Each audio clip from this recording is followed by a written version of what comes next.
ഇന്ന് നമ്മൾ നോക്കാൻ പോകുന്നത് ഇക്വിറ്റാസ് സ്മോൾ ഫിനാൻസ് ബാങ്കിനെ കുറിച്ചാണ്. ആദ്യം എന്തുകൊണ്ടാണ് ഈ ഒരു ബാങ്ക് സെലക്ട് ചെയ്യാനുള്ള കാരണം എന്ന് ഞാൻ പറയാം. സാധാരണ നമ്മൾ ഒരു സ്റ്റോക്ക് എടുക്കാറുള്ളത് ഒരു സ്റ്റോക്കിൻ്റെ 52 വീക്ക് ഹൈയിലെ റെസിസ്റ്റൻസിനെ ബ്രേക്ക് ഔട്ട് തരുന്ന സമയത്താണ് വാങ്ങാറുള്ളത്. പക്ഷേ നിങ്ങൾക്ക് ഈ ചാർട്ട് നോക്കിയാൽ തന്നെ അറിയാൻ പറ്റും, ഇത് ഒരു നിയർ 52 വീക്കിൻ്റെ ലോയിലാണ് നിൽക്കുന്നത്. ആ സമയത്താണ് നമ്മളിവിടെ ബൈ ഇൻ റെക്കമെൻഡേഷൻ പറയുന്നത്. നമുക്ക് ആദ്യം ഇതിൻ്റെ ഒരു സപ്പോർട്ടൊന്ന് വരച്ച് നോക്കാം. അപ്പോൾ നമുക്കിതൊരു 2020 ഇത് ലിസ്റ്റ് ചെയ്തിരിക്കുന്നത്. ഇതിൻ്റെ സപ്പോർട്ട് നമ്മൾ നോക്കുമ്പോൾ ഏകദേശം നമുക്ക് ഇങ്ങനെ ഒന്ന് വരയ്ക്കാം.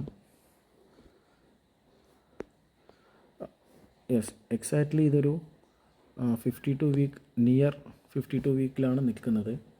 നമുക്കിതിൻ്റെ ഒരു റെസിസ്റ്റൻസും കൂടി ഒന്ന് വരയ്ക്കാം. റെസിസ്റ്റൻസ് നമുക്കൊന്ന് ജസ്റ്റ് ക്ലോൺ ചെയ്യുന്ന സമയത്ത് ഇങ്ങോട്ട് വരും. ഓക്കെ, ഇനി ഇതിലെ ഈ സപ്പോർട്ട് ലൈനിനെ ഇത് ഓൾറെഡി 2 പ്രാവശ്യം റെസ്പെക്റ്റ് ചെയ്തിട്ടുണ്ട്. നിങ്ങൾക്ക് നോക്കിക്കഴിഞ്ഞാൽ കാണാൻ പറ്റും. ഇവിടെ ഒരു പ്രാവശ്യം സപ്പോർട്ട് എടുത്തിട്ടുണ്ട്, ഇവിടെ ഒരു പ്രാവശ്യം സപ്പോർട്ട് എടുത്തിട്ടുണ്ട്. സോ ഇവിടെയും സപ്പോർട്ട് എടുക്കാൻ ചാൻസ് ഉണ്ട്. ഇതിൽ വേറൊരു കാര്യം നിങ്ങൾ ചിന്തിക്കേണ്ടത് എന്താണെന്ന് വെച്ചിട്ടുണ്ടെങ്കിൽ, ഇത് ഓൾറെഡി ഇതിൻ്റെ Q2 റിസൾട്ട് എന്ന് പറയുന്നത് അത്ര നല്ലൊരു റിസൾട്ട് ആയിട്ടല്ല വന്നിരിക്കുന്നത്. സോ നിങ്ങളൊന്ന് വെയിറ്റ് ചെയ്യുക. ഇതിപ്പോൾ ഡേ ചാർട്ടാണ് എടുത്തിരിക്കുന്നത്. ഒന്ന് വെയിറ്റ് ചെയ്യുക. വെയിറ്റ് ചെയ്തിട്ട് ഇത് ഏകദേശം ഒരു 55-54 ഒക്കെ നല്ലൊരു എൻട്രി ആയിരിക്കും.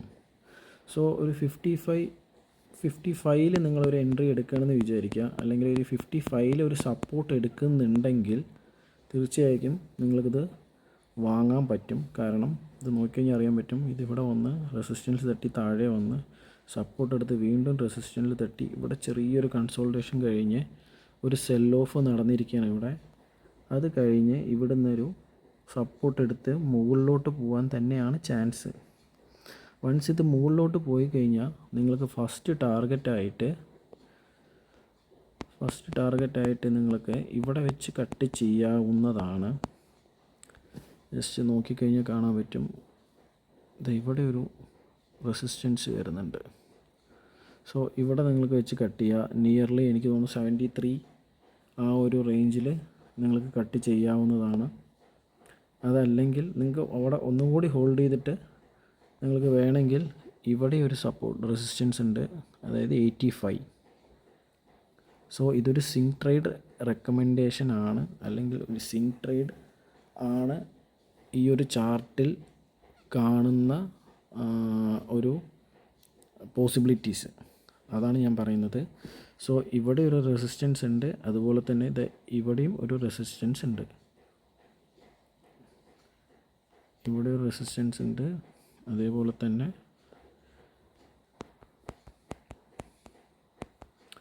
ഇവിടെയും ഒരു റെസിസ്റ്റൻസ് കാണുന്നുണ്ട്. സോ ഫസ്റ്റ് റെസിസ്റ്റൻസ് എന്ന് പറയുന്നത് ഒരു 73-74 ഒക്കെയാണ്. സെക്കൻഡ് റെസിസ്റ്റൻസ് എന്ന് പറയുന്നത് ഒരു 85 ആ റേഞ്ചാണ്. ഇനി ഈ 55-ൽ ഇത് സപ്പോർട്ട് ചെയ്തില്ലെങ്കിൽ, അതായത് നമ്മളിപ്പോൾ പറഞ്ഞത് എന്താണെന്ന് വെച്ച് കഴിഞ്ഞാൽ, ഇതിൻ്റെ ഒരു പാറ്റേൺ ഇങ്ങനെയാണ് എന്നാണ് പറഞ്ഞത്. അതായത് സപ്പോർട്ട് എടുത്ത് മുകളിലോട്ട് പോയി റെസിസ്റ്റൻസ് തട്ടി തിരിച്ചു വരുന്നത്. അതായത് ഇവിടുന്ന് സപ്പോർട്ട് എടുത്തു, റെസിസ്റ്റൻസ് തട്ടി, സപ്പോർട്ട് എടുത്തു, റെസിസ്റ്റൻസ് തട്ടി, ഇവിടുന്ന് സപ്പോർട്ട് എടുക്കുന്നതാണ് പറയുന്നത്.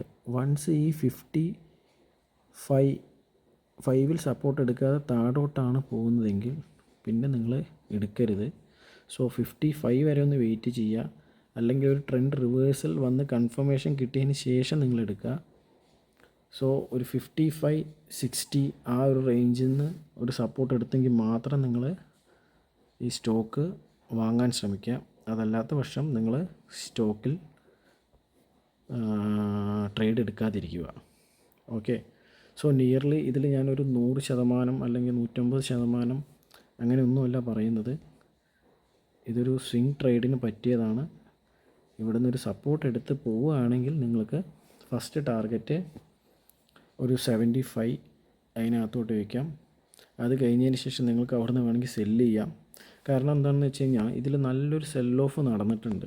നമ്മൾ നോക്കുകയാണെന്ന് വെച്ചിട്ടുണ്ടെങ്കിൽ ഈ ബാങ്കിൻ്റെ ഹിസ്റ്ററി ഒന്ന് പരിശോധിക്കുകയാണെങ്കിൽ ഇവിടുന്ന് അക്യുമുലേറ്റ് ചെയ്തിട്ട് ഇവിടെ വരെ വന്നിട്ട് ഇവിടുന്ന് നല്ലൊരു സെൽ ഓഫ് കഴിഞ്ഞിരിക്കുകയാണ്.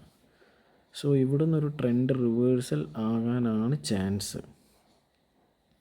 സോ ആ ഒരു ട്രെൻഡിന് നമുക്ക് ഒരു 35 to 40% നമുക്ക് എൻഷുർ ചെയ്യാൻ പറ്റണതാണ് ആ സപ്പോർട്ട് എടുക്കുകയാണെങ്കിൽ.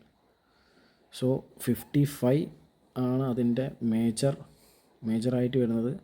സോ 55, 56 എന്നൊക്കെ ഒരു സപ്പോർട്ട് എടുത്ത് കയറുകയാണെങ്കിൽ മാത്രം എടുത്താൽ മതി.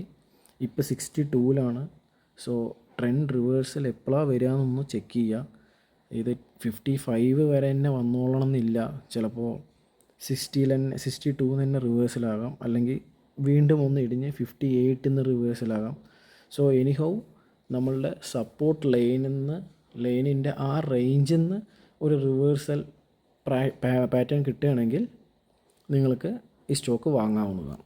Thank you.